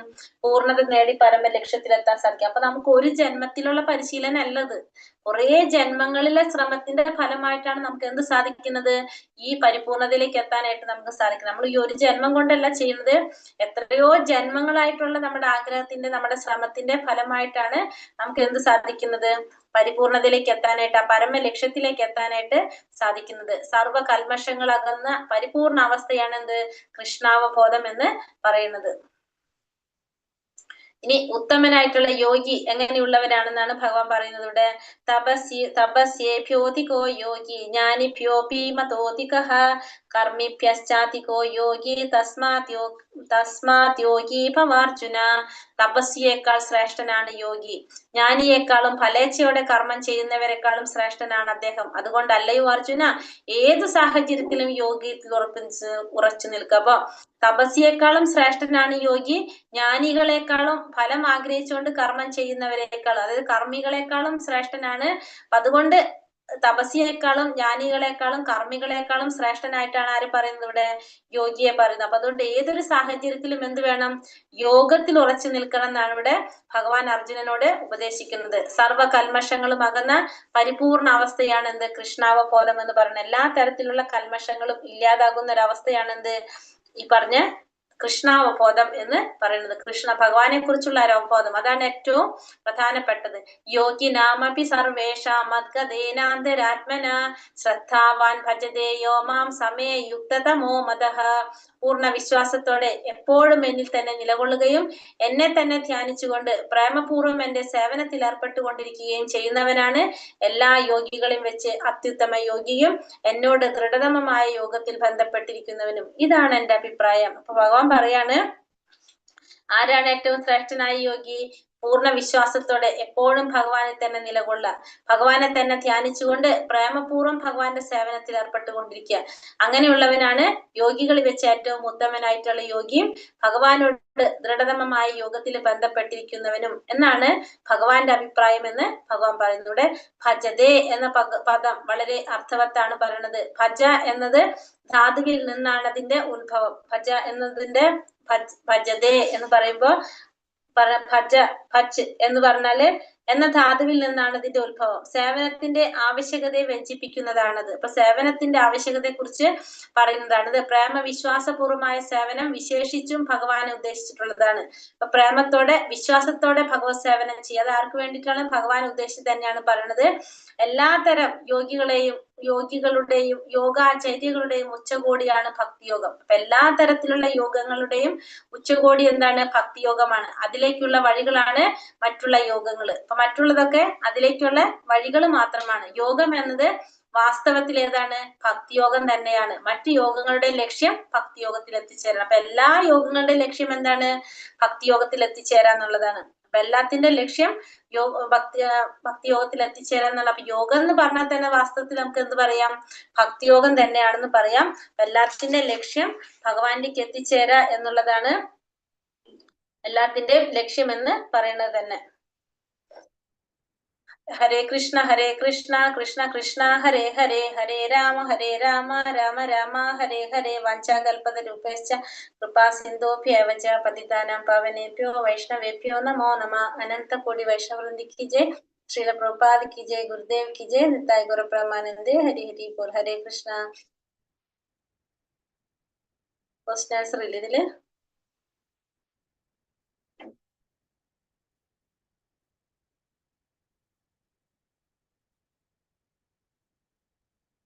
ഏതുവരെ എത്തിയിട്ടുണ്ടായിരുന്നു? നമ്മള് 32 വരെ എത്തില്ലേ? മനോനിയന്ത്രണത്തിന് ഏറ്റവും പ്രയാസം കുറഞ്ഞ ഉപായം എന്താണെന്നാണ് ചൈതന്യ മഹാപ്രഭു നിർദ്ദേശിച്ചിരിക്കുന്നത്? ഏതായിരുന്നു? ഹരേ കൃഷ്ണ മഹാമന്ത്രം അല്ലേ? ഹരേ കൃഷ്ണ. അർജുനൻ ഭഗവാനോട് ചോദിക്കുന്ന ചോദ്യങ്ങൾ എന്തൊക്കെയായിരുന്നു?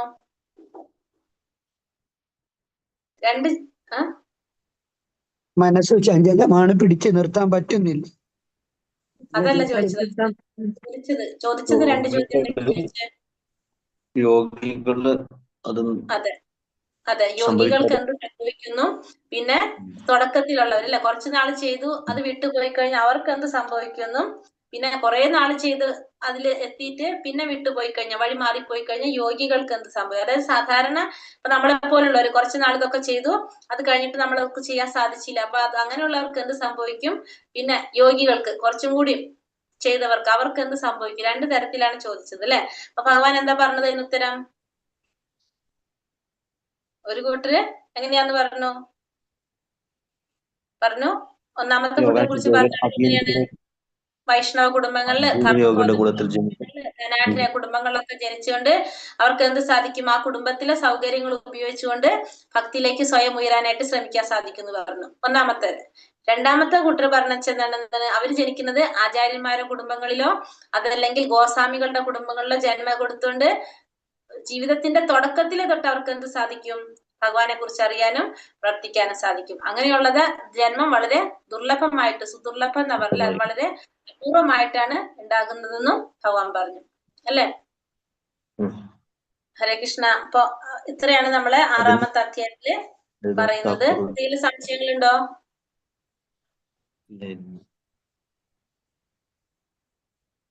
മാതാജി, ഹരേ കൃഷ്ണ. ഹരിദാസ് ഠാക്കൂർ മുൻജന്മത്തിലായിരുന്നോ മുസ്ലിം? അല്ല, ഈ ഹരിദാസ് ഠാക്കൂർ മുസ്ലിം ആയിരുന്നു ഈ ഒരു ജന്മത്തില്.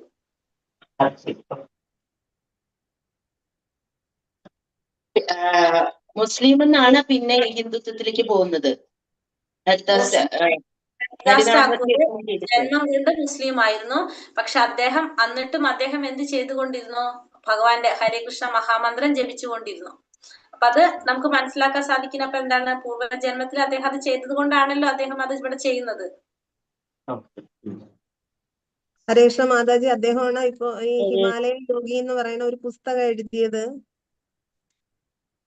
ഏത്? ഹിമാലയൻ യോഗി എന്നോ മറ്റോ അല്ലേ ആ ഒരു പുസ്തകത്തിന്റെ പേര്? ഹരിദാസ് ഠാക്കൂർജിയാണോ അത് എഴുതിയത്? ഒരു പുസ്തകം ഉണ്ടല്ലോ. അതായത് അത് പറയുന്നുണ്ട്, അദ്ദേഹം കഴിഞ്ഞ ജന്മത്തിൽ ഒരു ബ്രാഹ്മണ കുലത്തിലായിരുന്നു. അദ്ദേഹം ഒരു ഭിക്ഷക്കാരന് ഭിക്ഷ കൊടുത്തില്ല. അതിന്റെ ഫലമായിട്ടാണ് അദ്ദേഹം ഈ ജന്മത്തില് ഒരു മുസ്ലിം മതത്തില് ജനിക്കേണ്ടി വന്നതെന്ന് ആ പുസ്തകത്തിൽ പറയുന്നുണ്ട്. അപ്പൊ അദ്ദേഹം ആണോ എന്തോ, എനിക്കത് കൺഫ്യൂഷൻ ഉണ്ട്, ഒന്നുകൂടെ നോക്കണമെന്ന്. ഇപ്പോഴുള്ള ആളല്ലല്ലോ എന്തായാലും, അപ്പൊ പണ്ടത്തെ ആണല്ലോ. അപ്പൊ അതല്ല മാതാജി. ചൈതന്യ മഹാപ്രഭുവിന്റെ സമയത്തല്ലേ ഇവിടെ പറയുന്നത്. ഹരേ കൃഷ്ണ മാതാജി. ഹരേ കൃഷ്ണ മാതാജി. ബ്രഹ്മഭൂതം ഭാഗുക എന്ന് പറഞ്ഞാൽ എന്താ? ബ്രഹ്മഭൂതം ഭാഗുക എന്ന് പറഞ്ഞില്ലേ 6ാമത്തെ അധ്യായത്തില്? ഇന്നലത്തെ അധ്യായത്തിൽ പറഞ്ഞാണ്. ഇന്നത്തെ ക്ലാസ്സിൽ ഉണ്ടായിരുന്നു മാതാജി. 6 അധ്യായം 27ാമത്തെ ശ്ലോകമാണെന്ന് തോന്നുന്നു ബ്രഹ്മഭൂതം. അതെ, 27ാമത്തെ ശ്ലോകമാണ്. സംശയം ശ്യാം പ്രഭു ചോദിച്ചിട്ടുണ്ടായിരുന്നു, ബ്രഹ്മഭൂതവും പിന്നെ ബ്രഹ്മസ്പർശവും തമ്മിൽ അല്ലെ. ഭൗതികമായ മാലിന്യങ്ങൾ മാറി ഇന്ദ്രിയങ്ങൾക്ക് അതീതമായ സേവനങ്ങളിൽ ഏർപ്പെടുന്നത് ബ്രഹ്മഭൂതം. അത് പറഞ്ഞല്ലോ നമ്മള്. പറഞ്ഞു. ബ്രഹ്മഭൂതം ഇന്ദ്രിയങ്ങൾക്ക് അതീതമായിരിക്കുന്നത് ബ്രഹ്മഭൂതം, ഭൗതികമായിട്ടുള്ളത് മാറിയിട്ടുള്ളത്. അതെ. അപ്പൊ 1ാമത്തെ അധ്യായം തൊട്ട് നോക്കിയോ എല്ലാവരും? സംശയങ്ങൾ എന്തെങ്കിലും ഉണ്ടോ? ഇല്ല. ജസ്റ്റ് സമയം എന്താ 7 മണിയായോ? ജസ്റ്റ് ഒന്ന് പറഞ്ഞു വിടാം ഒന്നിട്ടുള്ള അധ്യായങ്ങള്. ഹരേ കൃഷ്ണ. അപ്പൊ 1ാമത്തെ അധ്യായം എങ്ങനെയായിരുന്നു? ധൃതരാഷ്ട്ര ചോദ്യം അല്ലെ. 1ാമത്തെ അധ്യായം തുടങ്ങുന്നത് ധൃതരാഷ്ട്രനായിരുന്നു. എന്താണ് അന്ധനായിട്ടുള്ള ധൃതരാഷ്ട്ര ചോദിക്കുകയാണ്, ധർമ്മഭൂമിയായിട്ടുള്ള കുരുക്ഷേത്രത്തിൽ എന്റെ മക്കളും പാണ്ഡുപുത്രനും എന്ത് ചെയ്തു എന്നുള്ള ചോദ്യത്തിലൂടെയാണ് നമ്മള് ഭഗവത്ഗീത 1ാമത്തെ അധ്യായം സ്റ്റാർട്ട് ചെയ്യുന്നത്. അപ്പൊ സഞ്ജയൻ അതിന് കൊടുക്കുന്ന മറുപടി, പിന്നെ ദുര്യോധനന്റെ നിരീക്ഷണങ്ങൾ, അതായത് പാണ്ഡവര സൈന്യത്തെ കുറിച്ച് പറയുന്നു, സ്വന്തം സൈന്യത്തെ കുറിച്ച് പറയുന്നു, മഹായോദ്ധാക്കളെ കുറിച്ച് പറയുന്നു. അങ്ങനെയാണ് ഒന്നാമത്തെ അധ്യായത്തില് പറയുന്നത്.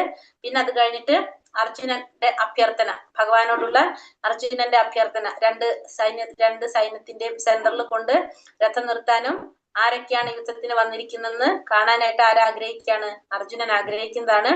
അത് കഴിഞ്ഞ് ബന്ധുക്കളെ കണ്ടപ്പോ അർജുനൻ എന്താണ്? ഭയങ്കര പ്രയാസം വന്നു, വിഷാദം വന്നു, ദുഃഖിതനായി, ശരീരം തളർന്നു, മനസ്സ് തളർന്നു. പിന്നെ അർജുനൻ ഭഗവാനോട് പറയുന്ന വാദങ്ങളാണ് പിന്നെ പറഞ്ഞത് അല്ലെ. കാരണം വെച്ചിട്ടുണ്ടെങ്കിൽ ബന്ധുക്കളെ കൊല്ലുന്നത് പാപമല്ലേ, കുടുംബത്തിലെ ധർമ്മം നശിച്ചു പോവില്ലേ, അധർമ്മം വർദ്ധിക്കല്ലേ ചെയ്യുന്നത്, സ്ത്രീകളൊക്കെ നശിച്ചു പോകില്ലേ, പിതൃകളുടെ കർമ്മങ്ങളൊക്കെ ചെയ്യാൻ പറ്റാതെ വരില്ലേ എന്നൊക്കെയാണ് ആര് പറയുന്നത് ഇവിടെ? അർജുനൻ ഭഗവാനോട് ചോദിക്കുന്നത്. അങ്ങനെ അർജുനൻ യുദ്ധം ചെയ്യാനായിട്ട് സാധിക്കില്ല എന്ന് പറഞ്ഞിട്ട് വില്ലും ശരങ്ങളൊക്കെ താഴെ വെച്ച് എന്താ പറയാ രഥത്തിൽ ഇരിക്കുന്നതായിട്ടാണ് ഒന്നാമത്തെ അധ്യായം അവസാനിപ്പിക്കുന്നത്. അർജുനന്റെ ആശയക്കുഴപ്പത്തോട് കൂടി അല്ലെ, ഫുൾ ആശയക്കുഴപ്പത്തിലാണ്, അങ്ങനെയാണ് ഇരിക്കുന്നത്. അപ്പൊ ആ അധ്യായത്തിൽ നമുക്ക് മനസ്സിലായത് എന്താണ്? നമ്മളെ ജീവിതത്തില് നമ്മുടെ ബന്ധത്തിനും ധർമ്മത്തിനും വികാരം, ഇത് നമ്മൾ എന്ത് കൊണ്ടുപോകും? തളർത്തി കൊണ്ടുപോകും. കൂടുതൽ ധർമ്മം, ബന്ധം, വികാരം, ഇത് തമ്മിലുള്ളൊരു എന്ത് വരുന്നുണ്ട്? അവിടെ ഒരു സംഘർഷം വരുന്നുണ്ട്. അത് നമ്മളെ തളർത്തും. അതാണ് ഇവിടെ അധ്യായത്തിന് അർജുന വിഷാദ യോഗം എന്ന് പറഞ്ഞത്. രണ്ടാമത്തെ അധ്യായത്തിലേക്ക് കടക്കുമ്പോ, രണ്ടാമത്തെ അധ്യായത്തില് അർജുനന്റെ ആ ഉപദേശങ്ങൾ വിഷാദങ്ങളിൽ നിന്ന് തന്നെയാണ് തുടങ്ങുന്നത്. അപ്പൊ ഇവിടെ ഭഗവാൻ അർജുനൻ ഭഗവാനോട് പറയാണ് അതിൽ നിന്ന് രക്ഷപ്പെടാൻ വേണ്ടിയിട്ട് എന്നെ ശിഷ്യനായിട്ട് സ്വീകരിക്കാനായിട്ട്. അതിനുള്ള മാർഗം അർജുനൻ കണ്ടുപിടിക്കുന്നത് എന്താണ്? ശിഷ്യനാവാന്നുള്ളതാണ് ഭഗവാന്റെ. അങ്ങനെ ഭഗവാന്റെ ശിഷ്യനായിട്ട് സ്വീകരിക്കണമെന്ന് പറയാണ് ഇവിടെ അർജുനൻ ഭഗവാനോട്. അങ്ങനെ ഭഗവാൻ അർജുനനെ ശിഷ്യനായിട്ട് സ്വീകരിക്കാണ്. അർജുനന് ഭഗവാൻ ആ ജ്ഞാനം പകർന്നു കൊടുക്കാനായിട്ട് തുടങ്ങാണ്. അങ്ങനെ ആത്മാവ് എന്ന് പറഞ്ഞത് ഒരിക്കലും ജനിക്കുന്നുമില്ല, മരിക്കുന്നുമില്ല എന്നും, ശരീരം മാത്രമാണ് നശിക്കുന്നതെന്നും, ആത്മാവ് നിത്യനാണെന്നും, താൻ ആരാണ്? ശരീരമല്ല ആത്മാവാണെന്നും, ആത്മാവിന് ആരെയും കൊല്ലാനും വധിക്കാനും സാധിക്കില്ല, ആത്മാവിന് മരിക്കാനും സാധിക്കില്ല, അത് ശാശ്വതമായിട്ടുള്ളതാണെന്നും ഭഗവാൻ അർജുനന് പറഞ്ഞു കൊടുക്കുന്നതാണ് രണ്ടാമത്തെ അധ്യായത്തില്. പിന്നെ അതുപോലെ തന്നെ ഒരു ക്ഷത്രിയനാണ് നീ എന്നും, നിന്റെ ധർമ്മം എന്താണോ അത് ചെയ്യാന്നുള്ളതാണ് നീ മെയിൻ ആയിട്ട് ശ്രദ്ധിക്കേണ്ടത്. നമ്മൾ ഓരോരുത്തരുടേതായിട്ടുള്ള ധർമ്മമുണ്ട്, ആ ധർമ്മം കൃത്യമായിട്ട് ചെയ്യണം എന്നും കൂടി ഭഗവാൻ ഇവിടെ അർജുനനെ ഓർമ്മപ്പെടുത്തുന്നുണ്ട് രണ്ടാമത്തെ അധ്യായത്തില്. ധർമ്മം അനുസരിച്ച് പ്രവർത്തിക്കുക, അതിന്റെ ഫലത്തെ കുറിച്ച് നമ്മൾ ആശങ്കപ്പെടേണ്ടതില്ല, നമ്മുടെ ധർമ്മം എന്താണോ അത് നമ്മൾ ചെയ്യുക എന്നാണ് ഇവിടെ അർജുനനോട് ഭഗവാനോട് ഉപദേശിക്കുന്നത്. പിന്നെ അത് മാത്രമല്ല, അടുത്തത് പിന്നത്തെ പോയിന്റ് പറയുന്നത് എന്താണ്? കർമ്മം ചെയ്യാം, പക്ഷെ നമ്മൾ എന്ത് പാടില്ല? അതിന്റെ കർമ്മത്തെ കുറിച്ച് നമ്മൾ ചിന്തിക്കേണ്ട ആവശ്യമില്ല. ഫലം ആഗ്രഹിക്കാതെ കർമ്മം ചെയ്യാം എന്നുള്ളതാണ് പറഞ്ഞത്. ഫലം ഭഗവാന് സമർപ്പിക്കുക, നമ്മൾ ആ ഫലത്തിനെ കുറിച്ച് ചിന്തിക്കേണ്ട, നമ്മൾ നമ്മുടെ കർമ്മം ചെയ്യാം, അതിന്റെ ഫലം എന്താണെന്നുള്ളത് നമ്മൾ ആലോചിക്കേണ്ട, അത് ഭഗവാന് സമർപ്പിക്കാനാണ് ഇവിടെ ഭഗവാൻ പറയുന്നത്. അങ്ങനെ നമുക്ക് എന്ത് ചെയ്യാം? അങ്ങനെ വരുമ്പോ നമുക്ക് ലാഭമോ നഷ്ടമോ എന്താ പറയാ സുഖമോ ദുഃഖമോ പരാജയമോ വിജയോ ഇതിനൊക്കെ സമഭാവനയോടെ കാണാനായിട്ട് സാധിക്കും. കാരണം എല്ലാം ഭഗവാന് സമർപ്പിച്ച് ചെയ്തു കഴിഞ്ഞാൽ നമുക്ക് പിന്നെ ഒന്നിനെ കുറിച്ചും എന്തില്ല, ആകുലത വരുന്നില്ല, ഒക്കെ സമഭാവനയോട് കൂടി കാണാനായിട്ട് നമുക്ക് സാധിക്കും. അങ്ങനെ ആവുമ്പോ നമ്മൾ ആരായിട്ട് മാറും? സ്ഥിതപ്രജ്ഞനായിട്ട് മാറാനായിട്ട് സാധിക്കും എന്നാണ് ഭഗവാൻ അവസാന ഭാഗത്തിലേക്ക് കടക്കുമ്പോൾ പറയുന്നത്. കാരണം ഇന്ദ്രിയങ്ങളെ നിയന്ത്രിച്ച് ആഗ്രഹങ്ങളൊന്നും ഇല്ലാതെ വരുമ്പോ നമ്മൾ ആരായിട്ട് മാറും? സുഖം വന്നാലും ദുഃഖം വന്നാലും നമുക്ക് പ്രയാസങ്ങളില്ലെങ്കിൽ സ്വാഭാവികമായിട്ടും മനസ്സ് ശാന്തമായിരിക്കും. നമ്മൾ ആരായിട്ട് മാറും? സ്ഥിതപ്രജ്ഞനായിട്ട് മാറുന്നതാണ് രണ്ടാമത്തെ അധ്യായത്തിൽ ഭഗവാൻ അങ്ങനെ നമുക്ക് പറഞ്ഞു തരുന്നത്. അപ്പൊ അവിടെ നമുക്ക് മെയിൻ ആയിട്ട് പറഞ്ഞ കാര്യം, നമ്മൾ ആരാണ്? ശരീരമല്ല, ആത്മാവാണ്. ആത്മാവിന് നാശമുണ്ട്, ആത്മാവിന് നാശമില്ല, ശരീരമാണ് നശിക്കാനുള്ളത്. ആത്മാവ് ജനന മരണങ്ങൾ ഇല്ലാത്തതാണ്. നമ്മൾ എന്ത് ചെയ്യണം? നമ്മുടെ കർമ്മം നമ്മൾ എപ്പോഴും ചെയ്തുകൊണ്ടിരിക്കണം. ആ കർമ്മത്തിൽ നിന്ന് മാറി നിൽക്കാൻ പാടില്ല. ഓരോരുത്തർക്കും പറഞ്ഞിരിക്കുന്ന കർമ്മം എന്താണോ അത് നമ്മൾ അനുഷ്ഠിക്കേണ്ടതാണ്. പിന്നെ സമബുദ്ധിയോടുകൂടി, അതിന്റെ ഫലം നമ്മൾ ആഗ്രഹിക്കാൻ പാടില്ല, അത് ഭഗവാന് സമർപ്പിക്കുക, സമബുദ്ധിയോടുകൂടി ജീവിക്കുക എന്നുള്ളതാണ് രണ്ടാമത്തെ അധ്യായത്തിൽ നമുക്ക് പറഞ്ഞു തരുന്നത്. മൂന്നാമത്തെ അധ്യായത്തിലേക്ക് കടന്നപ്പോ മൂന്നാമത്തെ അധ്യായത്തിൽ എന്താണ്? കർമ്മം ചെയ്യണം, കർമ്മത്തിൽ നിന്ന് മാറി നിൽക്കാൻ പാടില്ല എന്നുള്ളത് നമുക്ക് മനസ്സിലായി. അപ്പൊ ഒരു നിമിഷം പോലും നമുക്ക് എന്ത് സാധിക്കില്ല? കാരണം നമ്മൾ ചെയ്യാനുള്ള ഉത്തരവാദിത്തത്തിൽ നിന്നോ കർമ്മത്തിൽ നിന്നോ നീക്കാൻ ആർക്കും സാധിക്കില്ല എന്നുള്ളത് മൂന്നാമത്തെ അധ്യായത്തില് ഭഗവാൻ തീർത്തു പറഞ്ഞു. മാത്രമല്ല നമുക്ക് ഒരു സെക്കൻഡ് പോലും നമുക്ക് കർമ്മം ചെയ്യാതിരിക്കാനും സാധിക്കില്ല. കർമ്മം നമ്മൾ ചെയ്തുകൊണ്ടേയിരിക്കുന്നു. നമ്മളെ കൊണ്ട് അത് പ്രവർത്തിപ്പിക്കുന്നത് ആരാണ്? ഭൗതിക പ്രകൃതിയുടെ ത്രിഗുണങ്ങളാണ് ഇതെല്ലാം ചെയ്യിക്കുന്നത്. അപ്പൊ കർമ്മം ഒഴിവാക്കുന്നത് ഒരിക്കലും നമുക്ക് ശരിയായിട്ടുള്ള കാര്യമില്ല. കർമ്മം നമ്മൾ ചെയ്യണം, പക്ഷെ ആ കർമ്മത്തിന്റെ ഫലത്തെ നമ്മൾ എന്ത് ചെയ്യണം? ആശ്രയിക്കരുത്. കർമ്മം ചെയ്യാ, കർമ്മത്തിന്റെ ഫലത്തെ ആശ്രയിക്കാതെ ഭഗവാന്റെ സന്തോഷത്തിനായിട്ട് കർമ്മം ചെയ്യാനായിട്ടാണ് ഭഗവാനോട് പറഞ്ഞത്. നമുക്ക് അവിടെ എന്തുണ്ടാവാൻ പാടില്ല? സ്വാർത്ഥത ഉണ്ടാവാൻ പാടില്ല. ഞാനാണ് ആ കർമ്മം ചെയ്തത്, എനിക്കപ്പൊ അതിന്റെ ഫലം കിട്ടി എന്നുള്ളൊരു സ്വാർത്ഥത ഇല്ലാതെ ഭഗവാനെ സന്തോഷിപ്പിക്കാൻ വേണ്ടി, ഭഗവാന്റെ ഇച്ഛയ്ക്കനുസരിച്ച് ഭഗവാന്റെ ഇന്ദ്രിയങ്ങളെ സന്തോഷിപ്പിക്കാൻ വേണ്ടി കർമ്മം ചെയ്യുക. കർമ്മത്തിൽ നിന്ന് മാറി നിൽക്കാൻ നമുക്ക് ആർക്കും സാധിക്കില്ല. പിന്നെ അവിടെ യജ്ഞത്തിന്റെ പ്രാധാന്യത്തെ കുറിച്ചും കൂടി നമുക്ക് 3-ാമത്തെ അധ്യായത്തിൽ പറഞ്ഞു തന്നു. കാരണം യജ്ഞ സംവിധാനം തുടക്കത്തിലെ തൊട്ട് തന്നെ ഉണ്ടായിരുന്നു. വേദങ്ങൾ സൃഷ്ടിച്ചു ഭഗവാൻ വേദങ്ങൾ കൊടുത്തപ്പോഴേ തൊട്ട് എന്തുണ്ട്? ആ ശാസ്ത്രങ്ങളിൽ എന്തിനെ കുറിച്ച് പറയുന്നുണ്ട്? യജ്ഞങ്ങളെ കുറിച്ച് പറയുന്നുണ്ട്. എല്ലാ യുഗത്തിലും യജ്ഞങ്ങൾ പറയുന്നുണ്ട്. അപ്പൊ സൃഷ്ടിയുടെ തുടക്കത്തിൽ തന്നെ എന്തുണ്ട്? യജ്ഞങ്ങളുടെ സംവിധാനം ഉണ്ടായിട്ടുണ്ട്. അപ്പൊ ഈ യജ്ഞങ്ങള് ചെയ്യേണ്ടത് അത്യാവശ്യമാണ്. കാരണം യജ്ഞങ്ങൾ ചെയ്യുമ്പോഴാണ് എന്തുണ്ടാവുന്നത്? പ്രകൃതി അനുഗ്രഹിക്കുന്നത്. പ്രകൃതി അനുകൂലിക്കുമ്പോഴാണ് നമുക്ക് എന്ത് വരുന്നത്? മഴ ലഭിക്കുന്നത്. അപ്പൊ മഴ ഇല്ലെങ്കിൽ നമുക്ക് ഒന്നും ചെയ്യാനായിട്ട് സാധിക്കില്ല. നമുക്ക് എന്താണ്? യജ്ഞങ്ങൾ അനുഷ്ഠിച്ചാലേ നമുക്ക് ധാന്യങ്ങൾ കിട്ടുള്ളൂ, ജീവിക്കാൻ സാധിക്കുള്ളൂ. അപ്പൊ യജ്ഞം ഇല്ലാതെ ജീവിച്ചു കഴിഞ്ഞാൽ നമ്മൾ എന്താണ്? പാപപരമായിട്ടുള്ള ഒരു ജീവിതമാണ് നയിക്കുന്നതെന്ന് പറഞ്ഞു. അപ്പൊ നമ്മള് യജ്ഞങ്ങൾ അനുഷ്ഠിക്കണം എന്നും കൂടി നമുക്ക് പറഞ്ഞു. ഭഗവാനോട് സമർപ്പിച്ചുകൊണ്ട് നമ്മൾ പ്രവർത്തിക്കുക എന്നുള്ളതാണ് അവിടെ. യജ്ഞം എന്ന് പറഞ്ഞാൽ ഭഗവാൻ തന്നെയാണ്. ഭഗവാനെ സമർപ്പിച്ചുകൊണ്ടായിരിക്കണം നമ്മുടെ ഓരോ പ്രവർത്തികളും നടക്കേണ്ടതെന്നും പറഞ്ഞു. അപ്പൊ അത് അർജുനോട് പറയാണ്, അതുകൊണ്ട് നീയും എന്ത് ചെയ്യണം? നിനക്ക് പറഞ്ഞിരിക്കുന്ന കർത്തവ്യങ്ങൾ നീ കറക്റ്റ് ആയിട്ട് അനുസരിക്കണം. കാരണം നീ ആരാണ്? നീയും ഒരു മഹാനായിട്ടുള്ള വ്യക്തിയാണ്. നിന്നെ മറ്റുള്ളവർ എന്ത് ചെയ്യും? സാധാരണ ജനങ്ങൾ നിന്നെ പിന്തുടരും.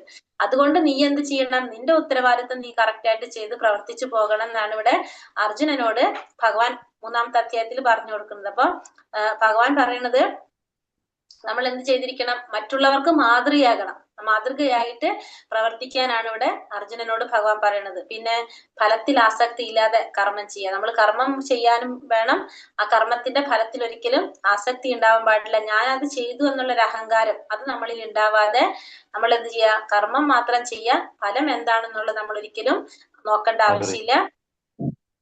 ഭൗതിക പ്രകൃതിയുടെ ത്രിഗുണങ്ങളാണ് ഇതൊക്കെ നമ്മളെ കൊണ്ട് ചെയ്യിക്കുന്നെന്നുള്ളതും കൂടി നമ്മൾ മനസ്സിലാക്കുക എന്നും കൂടി പറഞ്ഞു. അതിനുശേഷം ഭഗവാൻ ഒന്നുകൂടി പറഞ്ഞു, നമുക്ക് ഇഷ്ടമില്ലെങ്കിലും ചില സമയത്ത് നമ്മൾ കർമ്മങ്ങൾ ചെയ്യേണ്ടതായിട്ട് വരും. അത് എന്തുകൊണ്ടാണെന്ന് അർജുനൻ ചോദിക്കുന്നുണ്ട്. അപ്പൊ അവിടെ പറഞ്ഞു, അത് നമ്മളെ കൊണ്ട് ചെയ്യിക്കുന്നത് എന്താണ്? കാമമാണ് നമ്മളെ കൊണ്ട് അത് ചെയ്യിക്കുന്നത്. നമ്മുടെ ഏറ്റവും വലിയ ശത്രു എന്ന് പറയുന്നത് എന്താണ്? ഈ കാമമാണെന്ന് പറഞ്ഞത്. നമ്മൾ എന്തില്ലാതാക്കാണ്? നമ്മുടെ ഉള്ളിലായ ഒരു ജ്ഞാനത്തെ ഇല്ലാതാക്കാണ് ചെയ്യുന്നത്. അതിനെ മറച്ചു വെക്കാണ് ചെയ്യുന്നത്. അപ്പൊ അതുകൊണ്ട് നമ്മൾ അത് എന്തിലേക്ക് കൊണ്ടുപോകും?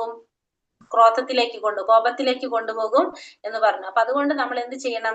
ഇതിനൊക്കെ നിയന്ത്രിച്ചു കൊണ്ടുവരണം. നമ്മള് ഇന്ദ്രിയങ്ങളെ നിയന്ത്രിക്കണം, മനസ്സിനെ നിയന്ത്രിക്കണം, ബുദ്ധിയെ നിയന്ത്രിക്കണം. അങ്ങനെ നമുക്ക് നിയന്ത്രിച്ച് ഓരോന്നിനെ നിയന്ത്രിച്ചുകൊണ്ട് നമുക്ക് എല്ലാത്തിനും എങ്ങോട്ട് കണക്ട് ചെയ്യണം? ഭഗവാനുമായിട്ട് കണക്ട് ചെയ്ത് കഴിഞ്ഞാല് നമുക്കിത് നിയന്ത്രിക്കാനായിട്ട് സാധിക്കും എന്നുള്ളതാണ് 3-ാമത്തെ അധ്യായത്തില് ഭഗവാൻ പറഞ്ഞത്. അപ്പൊ നമ്മൾ കർമ്മം ഒരിക്കലും ഒഴിവാക്കാൻ പാടില്ല, അത് ചെയ്തേ പറ്റൂ. പക്ഷെ കർമ്മത്തിന്റെ ഫലത്തിൽ നമുക്ക് ആസക്തി ഇല്ലാതെ അത് ഭഗവാനെ സമർപ്പിച്ചുകൊണ്ട് ചെയ്യണം എന്നുള്ളതാണ് 3-ാമത്തെ അധ്യായത്തിൽ പറയുന്നത്. പിന്നെ കാമത്തെ ഒഴിവാക്കുക. അപ്പൊ നമ്മള് ഇന്ദ്രിയങ്ങളെ ഭഗവത് സേവനത്തിന് വേണ്ടിയിട്ട് ഉപയോഗിക്കാൻ ശ്രമിക്കുക എന്നുള്ളതാണ് 3-ാമത്തെ അധ്യായത്തില് നമുക്ക് ഭഗവാൻ പറഞ്ഞു തന്നത്.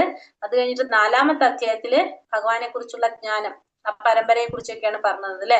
ആദ്യം ഭഗവാൻ ഇത് ആർക്ക് പറഞ്ഞു കൊടുത്തു എന്ന് പറഞ്ഞു? സൂര്യദേവനായിട്ടുള്ള വിവസ്വാന് പറഞ്ഞു കൊടുത്തു എന്ന് പറഞ്ഞു.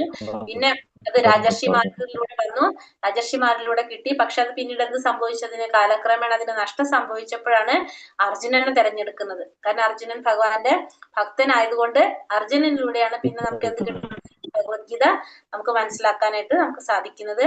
പിന്നെ ഭഗവാന്റെ അവതാരത്തെ കുറിച്ച് പറയാണ്, ഭഗവാൻ ഒരിക്കലും എന്തില്ല? ജനിക്കുന്നില്ല, ഭഗവാൻ മരിക്കുന്നില്ല അല്ലെ. ഭഗവാൻ അവതരിച്ചുകൊണ്ടേ ഇരിക്കുകയാണ് ചെയ്യുന്നത് പറഞ്ഞു. എന്തിനാണ് അവതരിക്കുന്നതെന്ന് പറഞ്ഞു? ധർമ്മത്തെ രക്ഷിക്കാനും, പിന്നെന്താണ്? അധർമ്മം നശിപ്പിക്കാനും, ഭക്തന്മാരെ ധർമ്മത്തെ പുനഃസ്ഥാപിക്കാനും, ഭക്തന്മാരെ രക്ഷിക്കാനും, പിന്നെ അസുരന്മാരെ അല്ലെ അധർമ്മത്തെ നശിപ്പിക്കാനും വേണ്ടിയിട്ടാണ് ഭഗവാൻ അവതരിച്ചു കൊണ്ടിരിക്കുന്നതെന്ന് പറഞ്ഞു.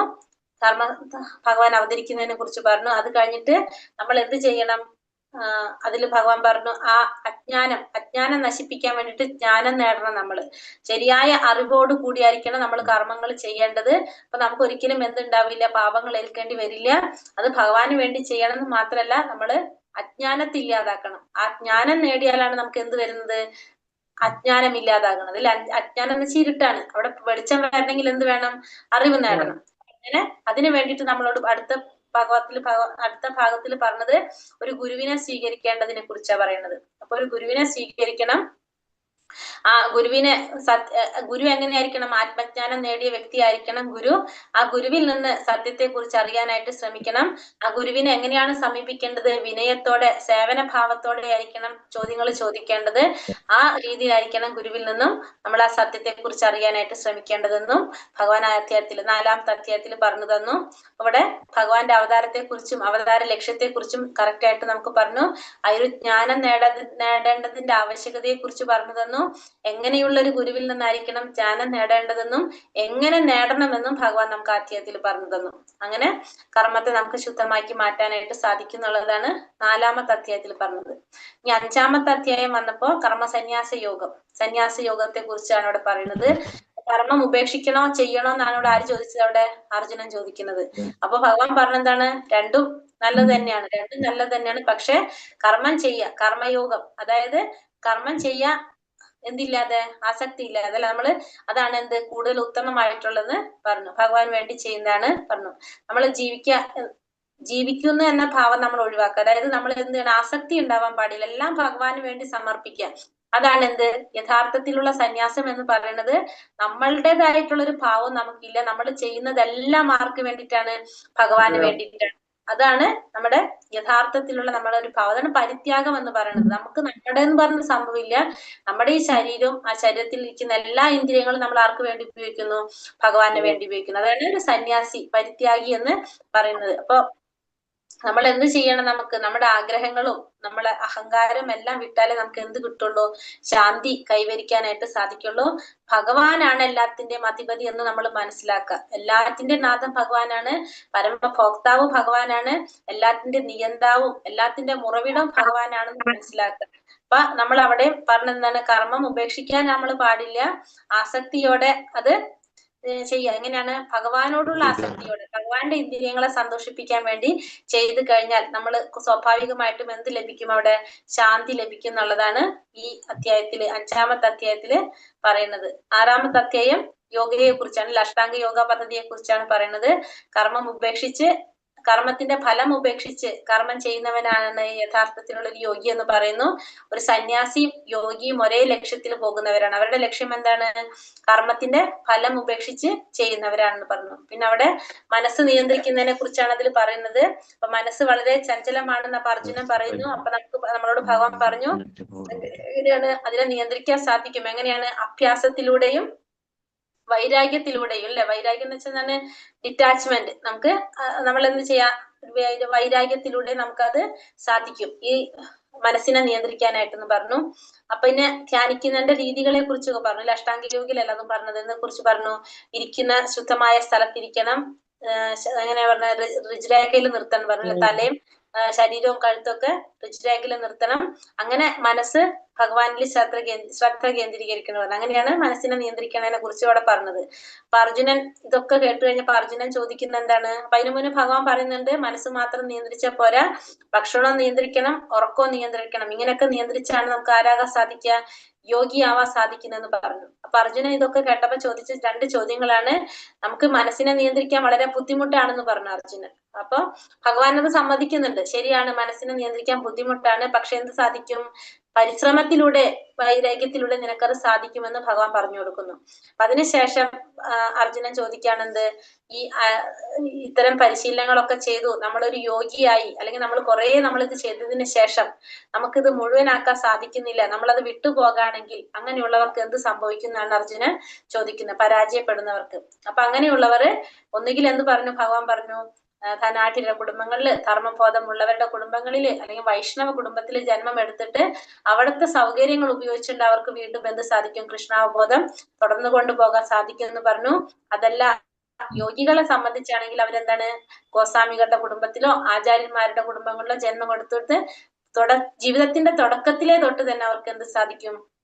ഇതിലേക്ക് മുൻപോട്ട് പോകാനായിട്ട് സാധിക്കുമെന്ന് പറഞ്ഞു. അപ്പൊ അടുത്തൊരു ജന്മം അവർക്ക് കിട്ടുന്നത് ഈ രണ്ട് കൂട്ടരെ സംബന്ധിച്ചും എന്താണ്, കൃഷ്ണാവബോധം ഇതിൽ വളരാൻ വേണ്ടുള്ള ജന്മം തന്നെയാണ് രണ്ട് കൂട്ടരെ സംബന്ധിച്ചും കിട്ടുന്നുള്ളത് ഭഗവാൻ അവിടെ എടുത്ത് തീർത്ത് നമുക്ക് പറഞ്ഞു തന്നു അല്ലെ. അപ്പൊ എന്ത് ചെയ്യാ, ഭക്തിയോട് കൂടി ഭഗവാന്റെ സേവനം ചെയ്യാ, ഭഗവാൻ ഒരു യോഗിയായിട്ട് തീരാൻ ശ്രമിക്കുക എന്നുള്ളതാണ് പറഞ്ഞത്. അപ്പൊ അവിടെ മെയിൻ ആയിട്ട് പറഞ്ഞത് മനസ്സിനെ നിയന്ത്രിക്കുക, പിന്നെ അത് മനസ്സിനെ നിയന്ത്രിക്കാൻ നമുക്ക് ബുദ്ധിമുട്ടാണെങ്കിൽ എന്താണ്, പരിശീലനത്തിലൂടെയും വൈരാഗ്യത്തിലൂടെയും നമ്മൾ അതിനു വേണ്ടി ശ്രമിക്കുക, പിന്നെ ഭക്തിയോട് കൂടി സേവനം ചെയ്യുക. അപ്പൊ അത് ചെയ്തുകൊണ്ടിരുന്ന നിശ്ചയമായിട്ട് നമുക്ക് എന്ത് സാധിക്കും, ഈ അടുത്തൊരു ജന്മം എടുക്കേണ്ടി വരാണെങ്കിൽ തന്നെ ആ ജന്മത്തിൽ നമുക്ക് ഇത് ശരിയായിട്ട് ചെയ്തു കൊണ്ടുപോകാൻ സാധിക്കുമെന്നും ഭഗവാൻ ഇവിടെ പറഞ്ഞു കൊടുത്തു. ഹരേ കൃഷ്ണ.